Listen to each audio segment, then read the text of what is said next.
Oh man, guys, Nintendo's going bankrupt. Tears of the Kingdom is going to be the final game that Nintendo ever produces. And this is proved by the fact that the next game they release is Everybody 1-2 Switch. Forget all the third party games that are coming out. Forget Pikmin 4. Forget Metroid Prime 4. Forget the fact that we can get a Nintendo Direct whenever.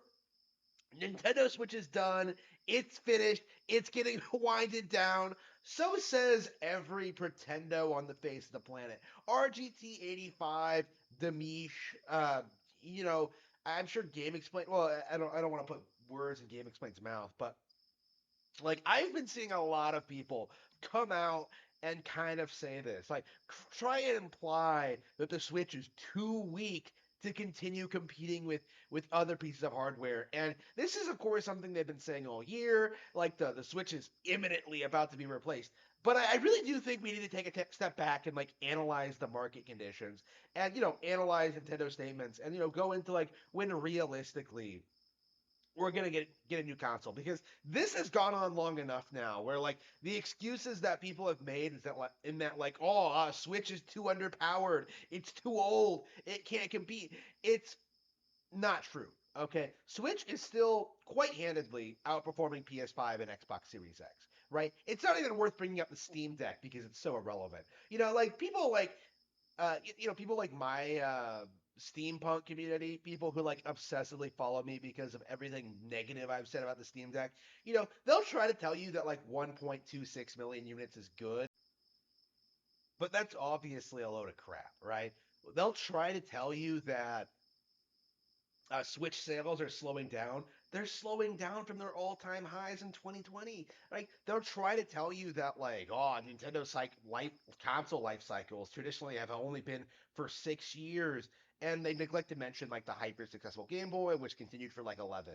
Right? They don't like admitting that all the signs are pointing to the fact that like Switch is going to be on the market for at least another 3 years. Right? 3 years of a console that's going to be on top of its game, that's going to continue outselling the PS5, that's going to, in the end have beaten out the PS4 and the PS5, that'll have a user base higher than that of the the fake is all out PS2, right? They don't want to admit that Nintendo is dominating and will continue to dominate in the near future. And they want to continue this facade. They want to consider the farce. They want to continue the narrative that Nintendo is failing, that they're losing their audience, that they're alienating their fans, that they're not hardcore enough, that like PlayStation is the way to go if you want good, high quality, mature games with high quality visuals with mature stories. Like they want to keep up this farce, right? Because that's where the money is, right? That's what the pretendos want to see is just like this reassurance that Nintendo is failing, that they can't compete, that like all their new IPs, that they don't make new IPs, that they constantly fail at everything they try, that they're only propped up by nostalgia from blind fanboys like that Harmon Smith. Like they want to keep up this narrative. They want to keep tricking you into thinking that Nintendo is failing. And it simply isn't true. It never was true. But like with every passing year, it becomes more and more blatant that like everything these people try, whether it's like trying to trick you into thinking the Switch is going to be replaced soon, or like tricking you into thinking that like a new IP hasn't done well, or like getting angry at ports or new releases, like all of it is like fake as is fake, right?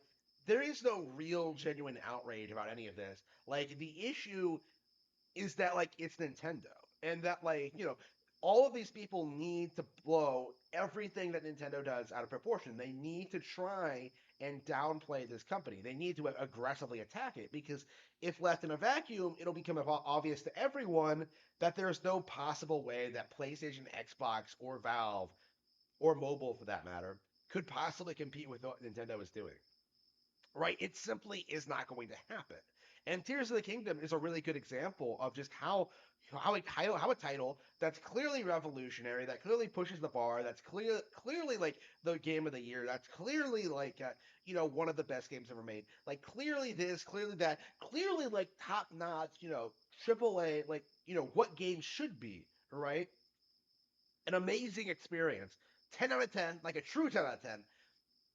Like how a game like that is so quickly written off and forgotten by these individuals hoping to push a narrative, hoping to convince you that Tears of the Kingdom is the last halfway relevant Switch game, that it's just a DLC, it's just an expansion.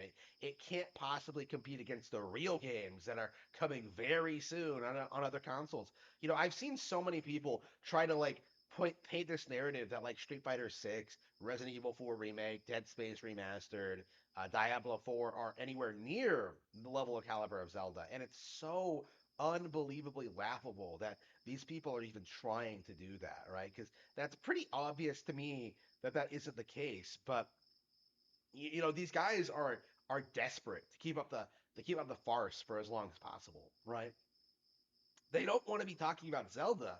They don't want to be talking about Nintendo. They want to be talking about the things that get them money. They want to be talking about the companies giving them sponsorship deals that are promoting their channels, that give them partnerships, that just promote their uh you know continue their nonsense, right? That's kind of what we're seeing now, is that for the Nintendo hate, which used to be just a marketing campaign, for a lot of these people, it's become a straight up lifestyle. Hating Nintendo is a religion. It is an obsessive compulsive thing. It's why you see so many people, attacking my channel. It's why you see so many people attacking everybody one two switch. It's why you see so many people just aggressively trying to convince you that Switch is failing and that it's on the way out. That there is no evidence for that. Like in fact, it's quite the opposite. But so many people want to continue this narrative. It cannot be allowed to continue.